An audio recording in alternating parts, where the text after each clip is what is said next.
just get the whole costume with all of the wiring and glues and everything in it and just dunk it in brown dye over and over again to knock it back until it didn't happen. So as we've evolved our techniques and we're more self-sufficient in the fabrics that we build here, and the evolution in filming, we decided we'd have another go because we really probably just see from there that some colours bounce more than others, and where we landed was having this interlocking star shape. It's the impression of weaving. It's more of an abstract impression of weaving.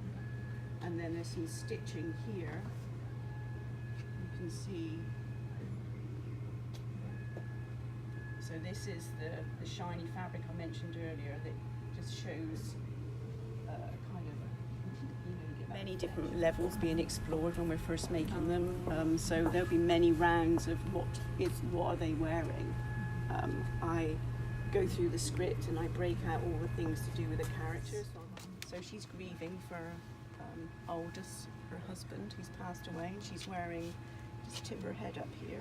These are all real puppets, so they all move. You can see she's wearing a little cameo brooch there on her neck. So this would be a very traditional feature in Victorian mourning wear. And inside might be a lock of hair or a portrait or something. And she's followed that through. She wears that throughout the movie. She takes that with her. Look, dev artists who will work on some of the samples, like working through the things I showed you earlier with the fur development and things, and trying to land those textures. She's pretty gorgeous.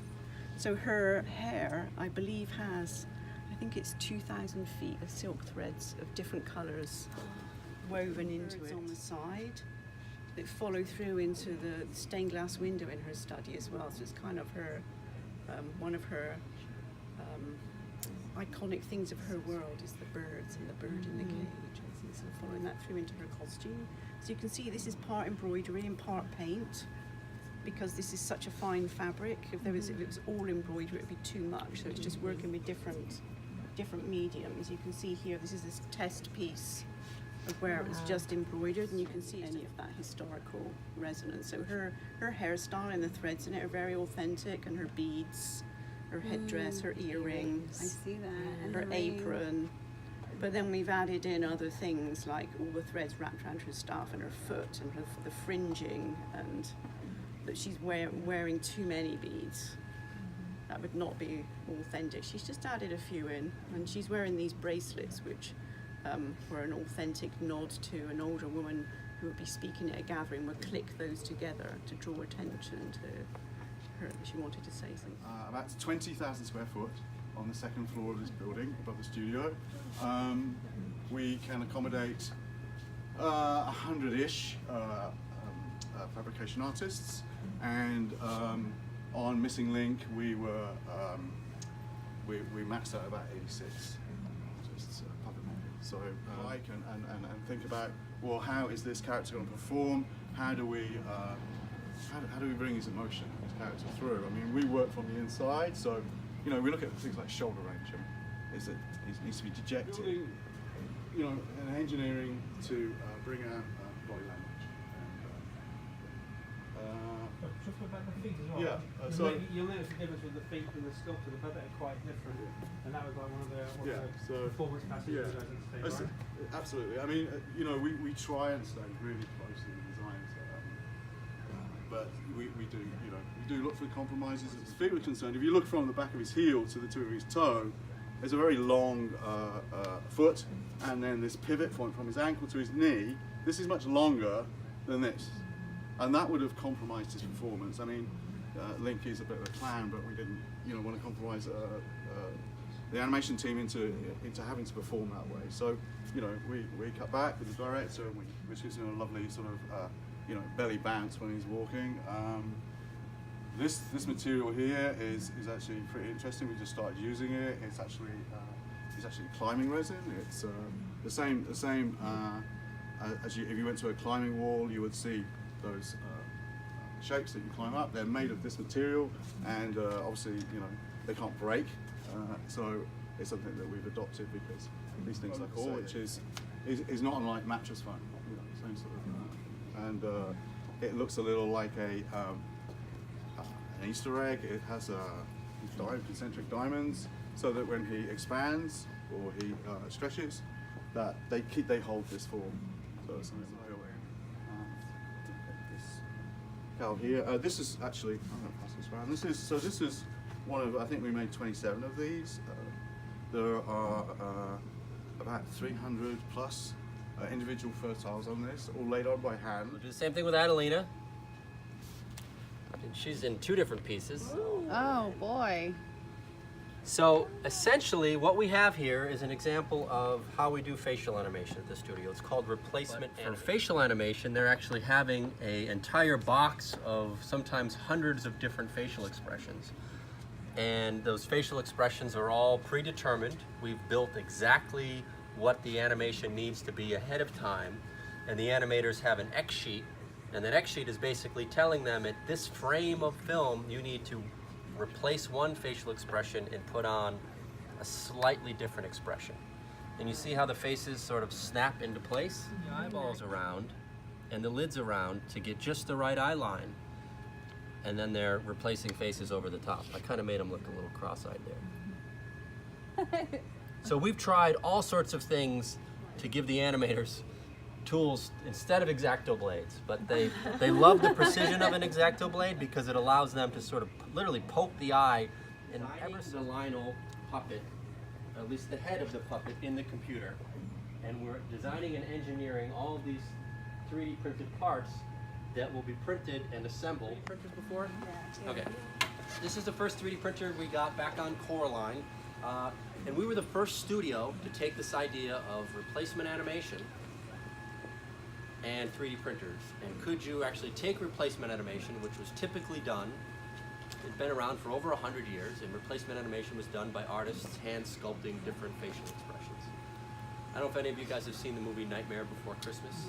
Jack Skellington is a really good example of replacement animation. He had 800 different heads that were hand sculpted, and those heads were popped on and popped off to give the illusion of him coming to life and talking. So when we were talking about the film Coraline, we knew that Coraline had some pretty advanced facial performance, and we wanted to try to find a way to allow get tiny little features. It was really accurate. We were designing this registration that makes the face drop into the same spot, and it was really consistent. So, everything we had learned about 3D printing and pioneered the use of it on stop motion animation was sort of out the window when it came to color, because this technology is the only thing that it was good for was adding color.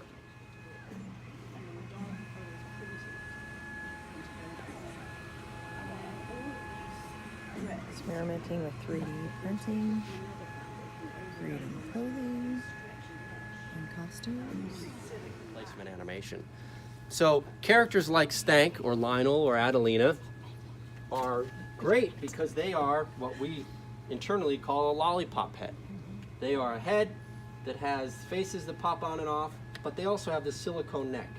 And that head can be in any position, and the face doesn't matter. Or the facial expression doesn't matter. It's not going to interfere with anything. It's not going to have to react to anything going on with the rest of his body. Where Link, that avocado with a face analogy that I was saying, is basically the fact that his facial performance is going to have to drive his fur performance. His nose, it's inside his mouth, it's in the magnet holes, it's in that registrations. But once you clean it away, you're left with a really complicated three-dimensional object. But now it's got the ability to add color to it. So we started, this is made by Stratasys, same company who made the original little guy we had on Coraline. And Stratasys, back in 2015, came to the market with this 6-color resin printer. Now I'm going to nerd out here on you guys a little bit, so I apologize in advance. But if you guys want to come look at how this thing is working, I'm going to explain a little bit about the technology, and I'm going to explain a little bit why this is such a complicated supervisor here at Laika. That means that I'm responsible for supplying the animators with the apparatus to move props and set pieces around in space. This is a really great example of one of our rigs.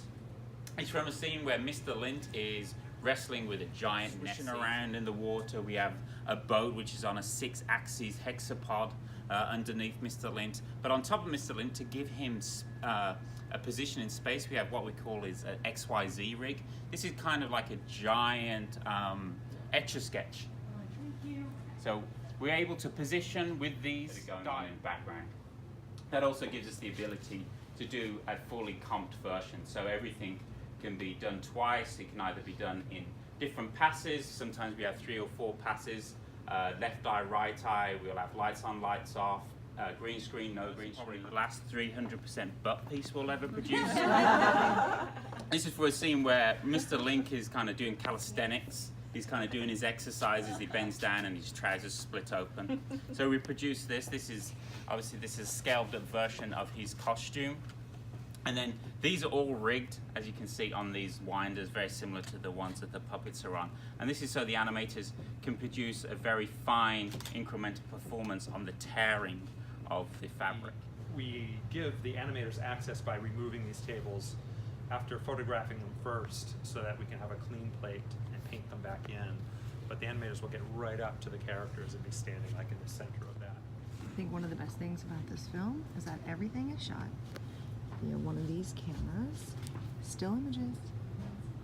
Look how beautiful this is. Oh, cool. Shoot that in one unit, and we have double puppets, so you know it's. And then we have to make everything. By the way, everything you see here on stages, we make duplicate or mold them, because if we lose something, it's quite a big deal for pulling up the shooting floor. So we always have doubles or triples of things. So much more boring than the real chair from that era. And when I found that picture, I was like, oh, I'll never come up with anything better than this. You know, all I have to do is stretch it and stylize it. But, you know, I love learning about architecture and interior design and pattern and fabric by doing a job, because you have to go into such depth and you know, study it really. So it's just. And no detail is too small. Look at the mail.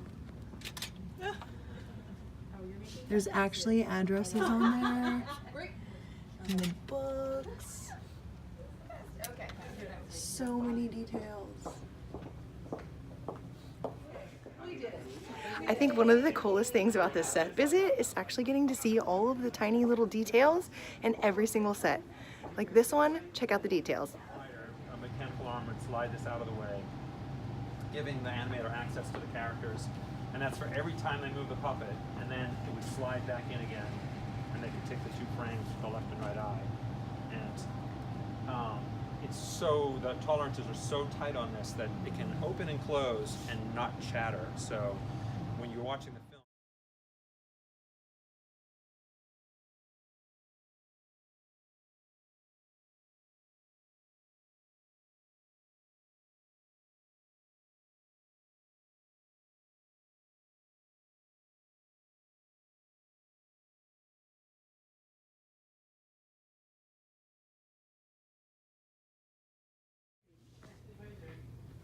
so yeah, this is a lot of crazy material stuff. So this is a kind of clear casting urethane, and this weighs many tons, as you can imagine.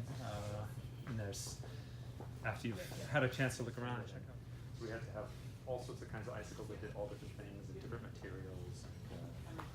Nelson, what is the ice made out of? Well, it's made out of many materials, but this is under the character. In the movie, when the bridge collapses, this is the whole set. This is just a larger version right here of this bridge that's over here. So, you see the amount of detail and time this took.